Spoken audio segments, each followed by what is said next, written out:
ಯಾವ್ದು ಬಿಡ್ಬೇಕಂತ ಮೂರು ಹಾಕಿರ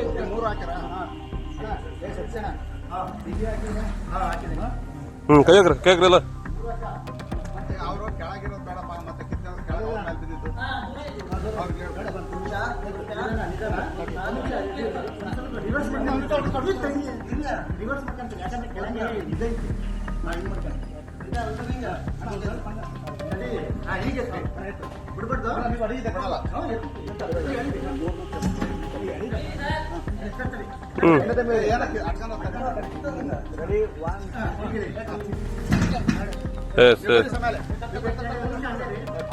देश की सबसे सुरक्षित जगहों में से एक मानी जाती है बैंक, जहां हर दिन करोड़ों का लेन देन होता है। सुरक्षा के कड़े इंतजाम होते हैं, पक्के इंतजाम होते हैं कि परिंदा भी पर ना मार सके। लेकिन सोचिए अगर कोई इंसान वेब सीरीज देखकर, इंटरनेट के वीडियोस देखकर और महज एक रिजेक्टेड लोन की वजह से देश के सबसे बड़े बैंकों में से एक एसबीआई की ब्रांच में सेंध लगा दे, तो क्या आप मान पाएंगे? ये कहानी किसी फिल्म की स्क्रिप्ट नहीं है, या रियल लाइफ की एक फैंटेसी नहीं है। ये है विजय कुमार की असली कहानी। एक ऐसा शख्स जिसने बैंक को चैलेंज देने की ठानी, एक ऐसा इंसान जिसने मनी हाइस्ट की सीरीज को अपना धर्म बना लिया और फिर 17.7 किलो सोना लेकर ऐसे गायब हुआ जैसे रात की परछाइयां। विजय कोई प्रोफेशनल क्रिमिनल नहीं था, ना ही उसका कोई क्राइम रिकॉर्ड था, लेकिन एक ना ने उसकी जिंदगी बदली। उसका बैंक लोन रिजेक्ट हुआ और उसी पल उसके अंदर कोई प्रोफेसर जाग गया। 6 महीने की तैयारी, 15 बार मनी हाइस्ट की रिवीजन, हर मूव पर रिसर्च, हर कैमरे की पोजीशन याद और फिर प्लानिंग हुई। लाल मिर्च, गैस कटर, नकली दस्ताने और सन्नाटे का फायदा उठाने की पूरी कोशिश। पर यह कहानी यहाँ खत्म नहीं होती। असल दिक्कत तो शुरू हुई वारदात के बाद। ना कोई फोन ऑन, ना कोई डिजिटल क्लू, यहाँ तक कि खोजी कुत्तों को भी बेवकूफ बना दिया गया, क्योंकि वारदात की जगह पर मिर्ची पाउडर छिड़क दिया गया था। पुलिस हक्का बक्का, हर सुराग धुंध में गुम और डकैतों का गिरोह ऐसे गायब जैसे कभी था ही नहीं। लेकिन हर चालाकी का एक अंत जरूर होता है, हर अपराधी पकड़ा जरूर जाता है, हर मास्टर प्लान की एक कमजोर कड़ी जरूर होती है। और इस डकैती की भी एक ऐसा ही कड़ी थी कमजोर, एक ऐसी ही दरार थी जिसने इस केस को एक चौंकाने वाले मोड़ पर पहुंचा दिया। एक मोड़ जहां से पुलिस को मिला पहला क्लू, एक ऐसा क्लू जिसने इस केस को पलट कर रख दिया। क्या था वो क्लू? कैसे हुई 6 महीने पुरानी डकैती की परत दर परत जांच, और कैसे पुलिस ने तमिलनाडु से कर्नाटक तक की साजिश का भांडा फोड़ दिया? जवाब अभी बाकी है, कहानी अभी बाकी है, और सच वो तो अब सामने आएगा। आगे देखिए भारत की सबसे चौंकाने वाली रील टू रियल डकैती की दास्तान, जहां लालच नहीं इनकार बना एक खतरनाक क्राइम की वजह। तो वीडियो को अंत तक जरूर देखिएगा दोस्तों। नमस्कार, मेरा नाम है मोहम्मद आसिम और आप देख रहे हैं क्राइम। दावणगेरे जिले के न्यामती कस्बे में उस रात सब कुछ सामान्य था। यहाँ कम से कम बाहर से देखने पर तो यही लग रहा था, पर अंदर ही अंदर कुछ ऐसा पक रहा था जो अगले कुछ घंटों में पूरे राज्य को हिला कर रख देगा। एक मामूली सा दिखने वाला इंसान जिसका चेहरा पहचानने लायक भी नहीं था, देश की सबसे बड़ी बैंक एसबीआई की नींव को चुराने जा रहा था वो शख्स। उसका नाम था विजय कुमार, तमिलनाडु के मदुरै का रहने वाला।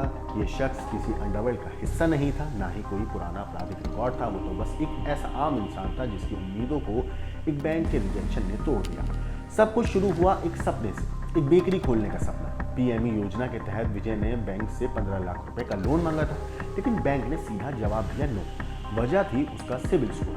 अब कई लोग सोचेंगे कि सिबिल स्कोर क्या होता है, तो आपको बता दूं कि सिबिल स्कोर एक 3 अंकों की संख्या होती है 300 से 900 के बीच, जो ये बताती है कि आप लोन या क्रेडिट कार्ड का भुगतान समय पर करते हैं या नहीं। यह स्कोर आपके क्रेडिट इतिहास, यानी कि आपने पहले कब, कितना और कैसे लोन या उधारी चुकाई है, उसके आधार पर ये सब तय होता है।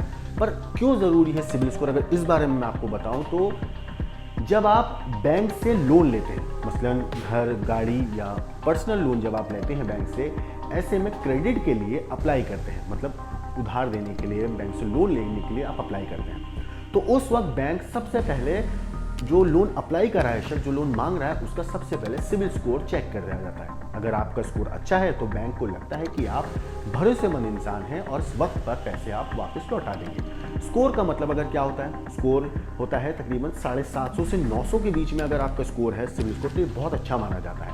लोन मिलने के बहुत ज़्यादा चांसेस बढ़ जाते हैं। 700 से 749 जो होता है वो अच्छा होता है, लोन मिल सकता है, लेकिन थोड़ा प्रोसेस देखेंगे। फिर 650 से 699 के बीच ठीक ठाक है सिविल स्कोर, बैंक सावधानी से लोन देगा। मगर 300 से 649 जो है वो कमजोर स्कोर है, लोन मिलने की संभावना बहुत कम है। अगर सिविल स्कोर की बात करें तो सिविल स्कोर बनता कैसे है? ये स्कोर इन बातों पर निर्भर करता है कि आपने कितनी बार लोन या क्रेडिट कार्ड लिया है। इतना ही नहीं, क्या आपने ईएमआई या क्रेडिट कार्ड का पेमेंट जो है वक्त रहते पे जब उसकी ड्यू डेट थी उस पर किया है या लेट किया है, ये चीज़ भी बहुत बड़ी एक इम्पैक्ट डालती है। आपने कितनी रकम उधार ली थी, पैसा आपने कितना बड़ा एक लोन लिया था, बार बार लोन अप्लाई तो नहीं किया। सिविल स्कोर कैसे सुधारे, अगर इस बारे में बात करूं, जैसे विजय का सिविल स्कोर खराब था, तो ऐसे में अगर किसी का सिविल स्कोर सुधारना हो तो समय पर ईएमआई क्रेडिट कार्ड के बिल भरें, क्रेडिट कार्ड का ज़रूरत से ज़्यादा इस्तेमाल ना करें, बहुत ज़्यादा बार लोन अप्लाई ना करें, पुराना लोन या बकाया जो है लोन वो जल्दी चुकाएं। तो ये तो बात हुई सिविल स्कोर की। अब लौटते हैं कहानी पर दोबारा से। तो विजय कुमार की जब बैंक से उम्मीद टूट गई, जब उसने बैंक पर लोन के लिए अप्लाई किया और उसे मना कर दिया गया, रिजेक्शन मिला, तो उसकी उम्मीद टूट गई, आत्मसम्मान कुचल गया और दिल में एक टीस बैठ गई। उसने दोबारा कोशिश की, इस बार अपने भाई अजय कुमार के नाम से, पर जाओ फिर से वही।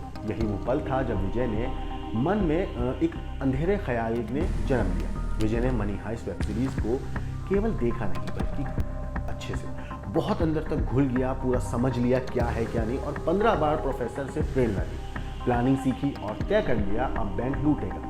ये सिर्फ लूट नहीं करनी थी, यहाँ पे लूट को परफेक्ट बनाना था। विजय ने अपने 5 साथियों के साथ मिलकर बैंक की रेकी शुरू की। दिन रात, छुट्टियाँ, हर वक्त, हर एंगल से। कुछ दिनों में उन्हें मालूम हो गया कि बैंक में 17.7 किलो सोना रखा है, वो भी गिरवी रखा गया है। आम लोगों का है ये सोना। अब रेकी के बाद आया प्लान का दूसरा हिस्सा, तैयार। दस्ताने, गैस कटर, सीसीटीवी से बचने के लिए मिर्ची पाउडर और मोबाइल फोन का त्याग किया गया। तकनीक से दूर रहना सिखाया गया ताकि कोई ट्रेस ना रहे। एक एक कदम जैसे किसी स्क्रिप्ट का हिस्सा हो। डकैती वाली रात सारे लोग अपने रोल में थे। गैस कटर से लेकर उन्होंने ताला तोड़ा, फिर उसके बाद मिर्ची पाउडर से खोजी कुत्तों को भटकाया गया, फ़ोन बंद करके कम्युनिकेशन साइलेंट, और सफाई इतनी कि पुलिस के पास कोई ठोस सुराग ही नहीं था। पुलिस के लिए केस किसी पहली से कम नहीं था। कोई कॉल डिटेल नहीं, कोई सुराग नहीं, लेकिन फिर एक अनजानी गलती हुई। एक स्थानीय मुखबिर ने एक संदिग्ध हरकत देखी और पुलिस को खबर दी। बस इसी लीड ने जांच की दिशा ही बदली। 6 महीने बाद विजय कुमार, उसका भाई अजय कुमार, चचेरा भाई परमानंद और 3 बाकी साथी अभिषेक, चंदू और मंजुनाथ पुलिस की गिरफ्त में आ चुके थे। पूरा गिरोह काबू में था और 17.7 किलो सोना बरामद हुआ। ये कोई पेशेवर गिरोह नहीं था, ये थे वो लोग जिन्हें समाज ने हशियाए पर लाकर खड़ा कर दिया था, जिन्हें उम्मीद थी कि एक दिन कोई रास्ता खुलेगा, लेकिन जब रास्ता बंद मिला तो उन्होंने खुद अपनी मनी हाइस्ट लिख डाली। अब सवाल यह है कि क्या विजय दोषी है या वो सिर्फ सिस्टम की असफलता का नतीजा है, या उसके अंदर एक क्रिमिनल छिपा था और ये सिर्फ एक टूटा हुआ सपना है। जब हक न मिले तो इंसान या तो हार मान लेता है या हिसाब बराबर करता है, जैसा कि विजय ने रास्ता चुना। हालांकि विजय का रास्ता बेहद गलत था, दुर्भाग्यपूर्ण था कि उस रास्ते पे गया। मगर इस पूरी केस के ऊपर जिस तरीके से फिल्मी एक पूरी की स्क्रिप्ट तैयार करी गई और एक वेब सीरीज देखकर पूरा प्लान बनाया गया, इस पूरी चीज़ के ऊपर आपकी जो कुछ राय है, आपको जो कुछ कहना है, हमें कमेंट करके जरूर बताइएगा। बाकी देश और दुनिया की क्राइम की खबरों के लिए देखते रहिए क्राइम।